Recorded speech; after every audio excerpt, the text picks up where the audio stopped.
Hey, hello guys, this is Mr. Popcorn. Today, I'm going to tell you the story of I Spit on Your Grave 2, a 2013 American revenge horror movie.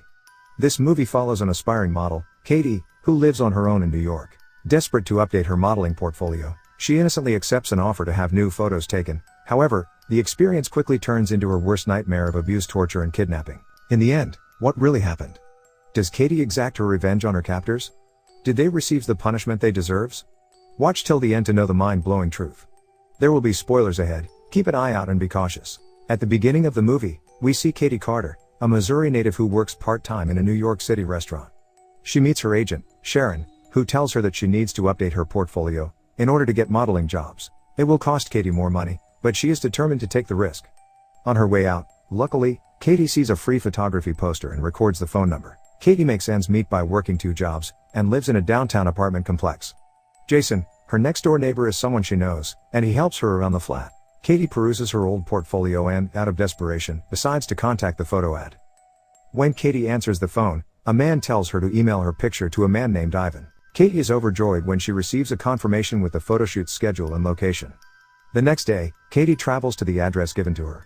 Upon entering, she notices a lingerie-clad model being photographed in the studio. When she sees the studio's interior and condition, her excitement suddenly fades away. Inside, she meets the photographic siblings, Ivan, Georgie, and Nikolay for the first time. As he supports his brother, Georgie openly expresses curiosity and adoration for Katie. Suddenly, Ivan takes a break from photographing Katie and informs her that her images aren't coming out good because of her attire. He then suggests that she display more skin in the images to make them look more sexy. This makes her feel uncomfortable. So Katie walks out of the building, despite Ivan's persuasion that showing skin is normal in their industry. 2 days later, Georgie returns to Katie's flat to offer her a flash drive which contains her images. She reluctantly accepts it, but because she is uncomfortable with him, she does not welcome him in. Later on, Georgie spends that night looking through his copy of Katie's photos, which intensifies his feelings for her. At midnight, Katie is awakened in bed by the sound of camera shutters. She is shocked to discover Georgie secretly filming her across the bed, so she electrocutes him in self-defense. As she rushes to the door, Georgie is just in time to halt her. He brings Katie back into the room and hits her on the head repeatedly until she collapses and gets weak. Georgie gags and ties her to prevent her from making a suspicious noise, preparing his evil plan on Katie. Jason hears Katie's muffled screams from below and rushes down to check on her. He's taken aback by what he sees when he walks in. All of a sudden, Georgie appears from a corner as he enters and begins stabbing him to death. Katie stares at Jason's lifeless body as Georgie pushes himself on her. After his unforgivable act, Georgie understands the seriousness of his crimes. He sobs in a corner, while contacting his brother to tell him that he has done something wrong. Sometimes later, Nikolay and Ivan arrive at Katie's flat, and discovers her crying in a corner. The brothers start cleaning up the evidence, and then forces ketamine to Katie, to knock her out. Few days later, Katie is found unclothed and tied in a run-down basement. Nikolay takes advantage of her insensibility, by forcing himself on her. When Georgie sees his brother forcing Katie, he immediately stops him. Hearing their noises, Ivan enters the basement to stop them from arguing about Katie. Before letting Katie spend the night alone, he tells his little brothers to go upstairs. Following day, Ivan pours a bucket of cold water on Katie to wash her. When she becomes hostile against Georgie, who prepares to bathe her, the other two approach her to push ketamine on her once more. Georgie approaches her again, this time softly wiping her skin. Soon after, Katie discovers a small covered window that gives her hope for her escape. Katie forces the substance out of her system by making herself gag, until she spits it out in order to stay awake. After a while, Georgie returns to the basement to dress Katie in a crimson dress. Georgie unlocks the handcuffs to allow the garments to fit properly, which gives a chance for Katie to escape. Katie slaps Georgie with the pail and smacks his head when he turns his back. Katie climbs out of the window to freedom while he lies on the floor. However, she has found herself in a foreign city with no one eager to assist her. She notices signs in a different language and alphabetic characters, which shocks and perplexes her even more. Katie then sees a police officer and approaches him for help. She met a detective named Kirill who takes her to the station safely. He informs her that she is in Bulgaria.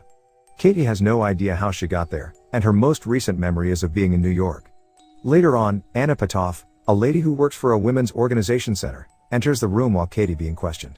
She consoles Katie by informing her that she operates a shelter for women who have gone through similar ordeals.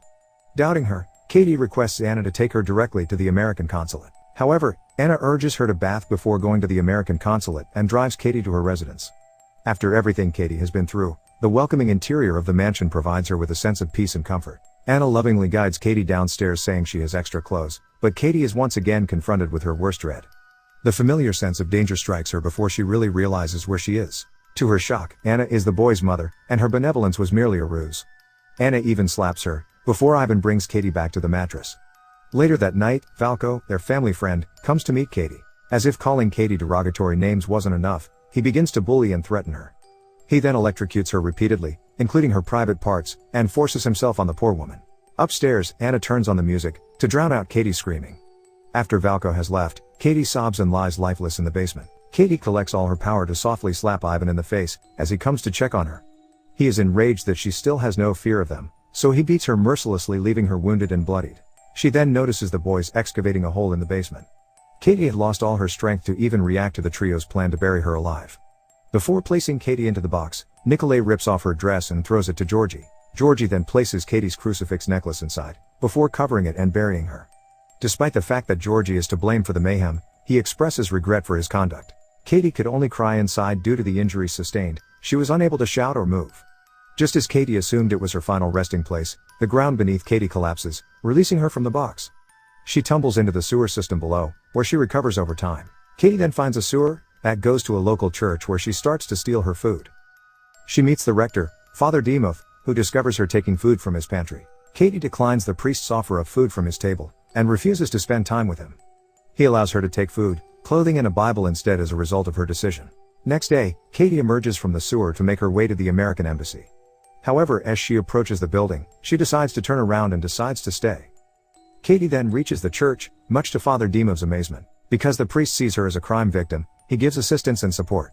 He advises they should contact the authorities, but Katie prevents him from doing so. When Katie leaves, Father Dimov discovers that she has left an open Bible page with the words, "Vengeance is mine." The following day, Katie begins her plan for the vengeance. Her first act will be to steal money from Anna's residence, in order to purchase supplies and weapons. She succeeds in this and moves on to her next ruse. Katie waits for Georgie to arrive at a restaurant, then walks past his table and places his drink on the table. Georgie drinks his drink a few moments later, and discovers an item within the cup. Georgie discovers Katie's crucifix pendant in his drink, and realizes she is still alive. Katie quietly shows herself around a corner, and Georgie pursues her to make sure she's real. Katie successfully draws Georgie into the sewers, where he receives the punishment he deserves. Katie appears out of nowhere, clutching Georgie's neck with both hands. Meanwhile, Father Dimov contacts Kirill to advise him about Katie's condition, and her resolve to seek vengeance on her assailants. Kirill learns more about Katie from him, and the detective feels she isn't fully protected. Georgie awakens in the sewers to face his doom, only to find Katie threatening him with a switchblade. While Georgie is tied to ropes on the wall, she inflicts multiple wounds on him. Katie spreads feces on Georgie's wounds, which will create infection. He screams incessantly, but Katie finds it soothing. After days of hardship, Katie has finally discovered a sense of accomplishment. Georgie's discomfort gives her a small sense of satisfaction. Following night, Nikolay is out clubbing. When an unknown person leaves a drink on his table, he takes it. However, this causes him to feel numb and disoriented, and he realizes the drink contains an illicit narcotic. He then notices Katie from afar, but he is too disoriented to consider if she is real or not. Afterwards, he runs to the restroom, and discovers an odd surprise. Katie steps across the bathroom and shows herself, prompting Nikolay to vomit. Katie strikes Nikolay while on his knees, smashing his head to the ground. She then drowns him in a toilet that hasn't been flushed. Katie walks out of the club unnoticed after yet another successful vengeance. The following morning, Valko attends the church, and notices Katie from a nearby corner. Before pursuing her, he orders his family to return home immediately. Katie has the perfect opportunity to hit Valko with a rock as he runs to the basement. When he regains consciousness, he is strapped to a bed frame and encircled by metal cables. She starts his agony by shocking him in various regions of his body, including his privates. Katie installs electric cords to the bed frame, and sets the regulator to a high voltage to kill Valko, while he screams in anguish. Meanwhile, Anna discovers her home to be in shambles with her belongings strewn around. She then drawn to the basement by the sound of her music playing. All of a sudden, Katie appears from behind and pushes Anna into the pit, knocking her out. After regaining consciousness, Anna's face flushes with terror as she sees Georgie suffering from multiple wounds. She screams as she sees her kid bloodied and defenseless. In the meantime, Ivan visits their home and is astonished to find it deserted. The music also tempts him to investigate the basement. He was shocked when he discovers the hole, hollow and empty. In pursuit of answers, he ventures into the sewers, where he discovers his brother chained to a wall. As he tries to rouse Georgie up, Katie smacks him in the head, knocking him out. After some time, Ivan wakes up bound to a table with Katie beside him.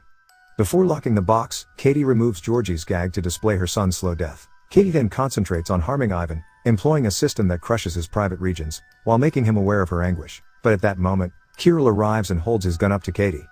Using this opportunity, Ivan takes Katie from behind and attempts to strangle her, but Kirill shoots him in the head, kills him. It allows Katie to flee and regain her freedom, while Kirill arrests Anna for the crimes committed by her family. The movie ends with Katie finally pleased with her vengeance, seeks safety in the American embassy. Subscribe for more videos like this, turn on notifications and leave a like, it really helps the channel out. Bye.